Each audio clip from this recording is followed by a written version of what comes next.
was flying in the stockade when your house was built. So here they are. Here's the Dutch East Indies flag, first one, when it was, and then the British moved in. They pushed the Dutch out, and then we were under a British flag. And then here's the flag during the Revolution when we incorporated the British flag into the stars of the stripes of the colonies.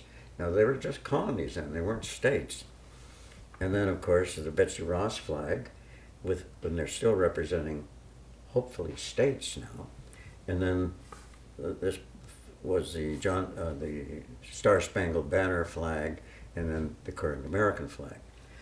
So then we went around and we sold people on buying flags. Of the house, And there was a dry cleaner up at the corner, Ferry Street, and right at the end of Ferry Street. And they said, okay, we'll sell flags. So we got everybody to buy a flag, and every holiday we all flew a flag of the house that you were in. Still a wonderful idea. I wish we could reach. No, I was just thinking, I think we should do that. I think that's great. I got them all in boxes upstairs if you That's want to see the real thing. That's great, let's keep that in mind.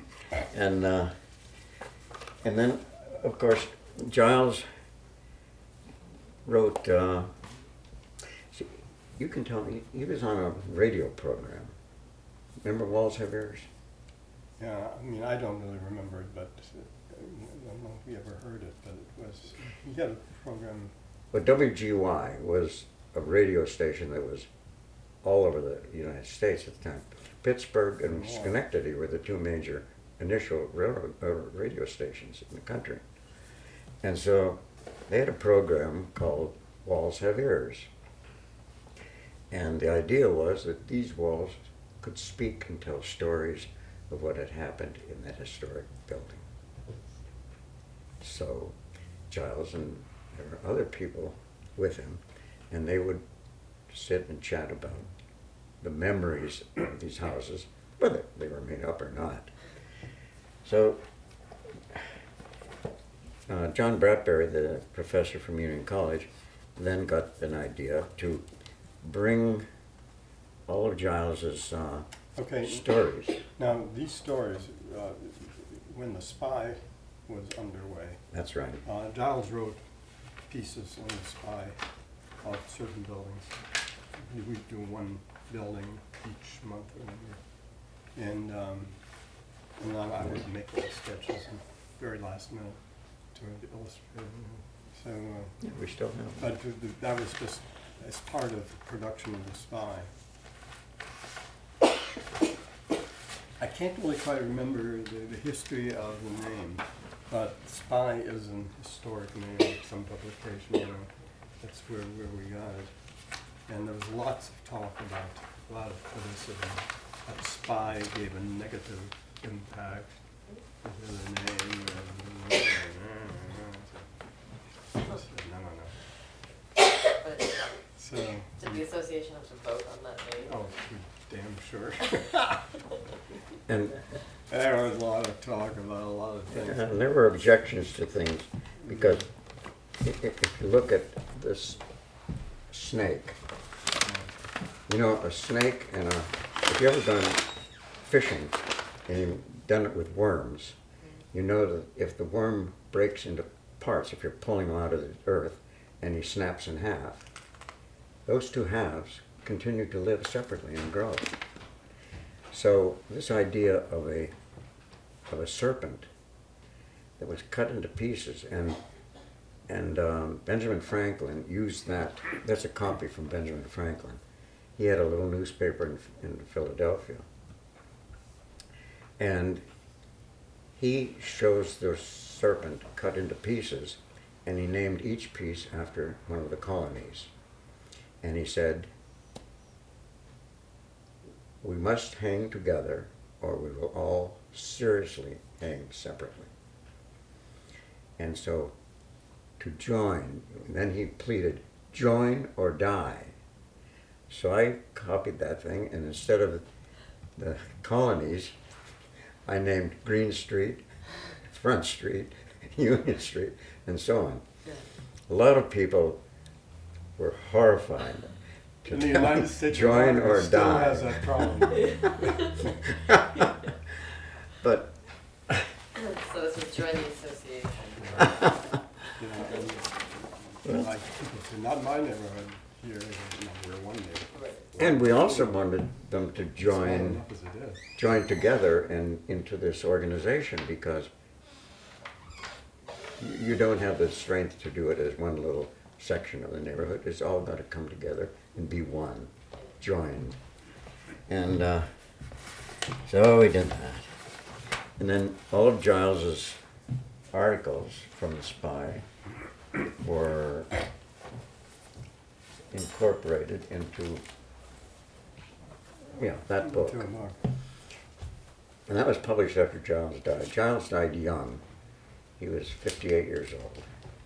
And we'd been in practice with him for 9 years. And so Dr. Bradbury put together a committee, and they published the book, Walls Have Ears. And it sold out completely. So this is the second edition. They just made a soft cover and changed the front. And that sold out. So it was a very, very popular book. And I keep wondering, maybe the Stockade Association should publish it again, because we still have the Copyright. copyrights on it. I've got them in here somewhere. Get rid of this New York Times. So what were some of the reactions you were getting from people when you were trying to join the neighborhood and get everybody to? Oh, there was a lot of, you know, we, Some opposition. yeah. Definitely. You know, we're not about to give up any of our rights. Absolutely insane idea. We paid for this place, and we don't anybody have somebody else tell us what we can and can't do with it. We just got to be out of here. It's just not possible. So it's a tough sell.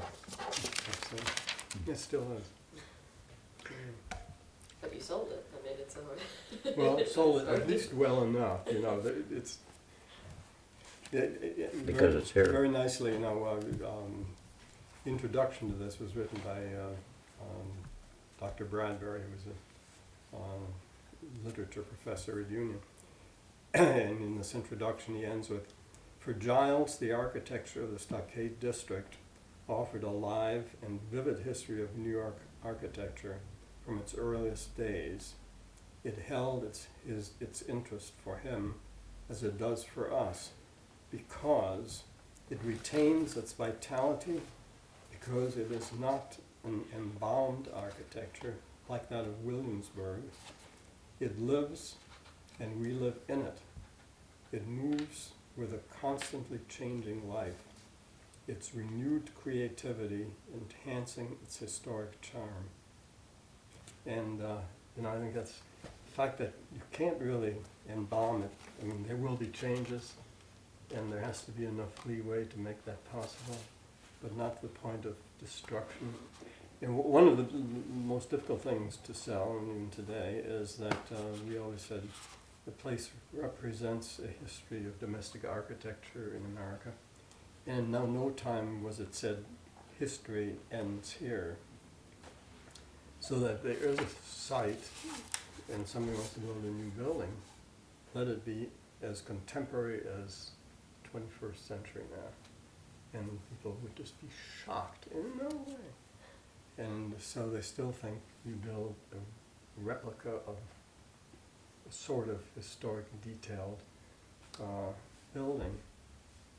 Unfortunately, the Mabie House, you know, we were very concerned about the farm, and they couldn't understand if they built a visitor center that it should be a modern house, a modern building, particularly since the old building is still there.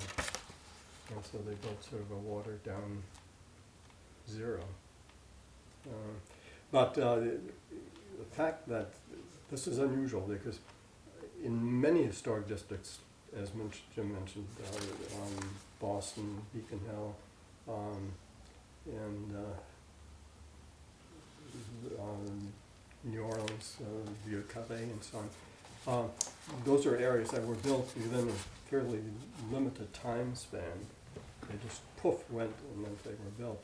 So the buildings there all are maybe within 100 years or less of a period. And so they have similar details and so on. So there, an intrusion would be, much more disruptive. But since this is really the history of Domestic architecture domestic in America. architecture, let it continue. That's our, Well, at the time, we designed the house at the building of concrete block on Union Street and Ferry Street, which was built for Dr. John Sen for his dental practice. And everybody hated it. And they hated the idea that some new style was invading into the property. oh, So Werner, it would be good to show this.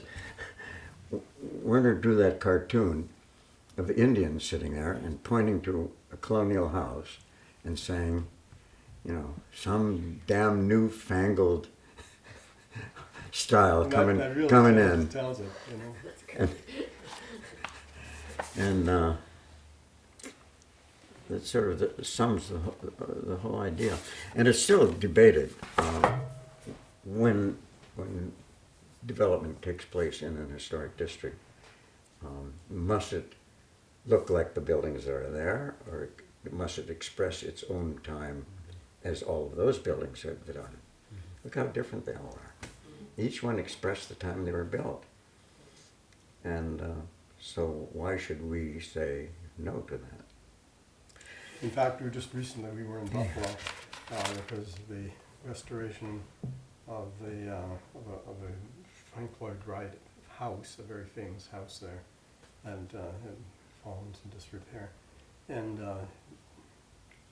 it was a long time coming, and they spending millions and millions of dollars rebuilding portions already ripped down. And the archives were complete so they could see exactly what had been there and so on. And it is within the city blocks. It's not out in the country somewhere. And so the board decided that they really needed a visitors center to tell the history of the house and so on.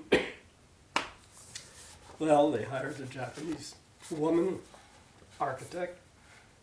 She gave them an absolutely 21st century building. And they built it. She didn't.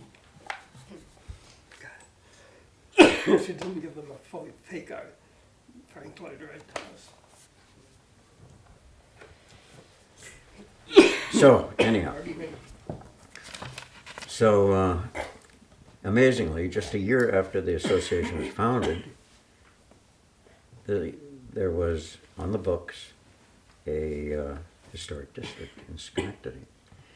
And of course, the story goes on, the idea of convincing the city council and the mayor, and we had a city manager at the time as well, and the corporation council, and all these people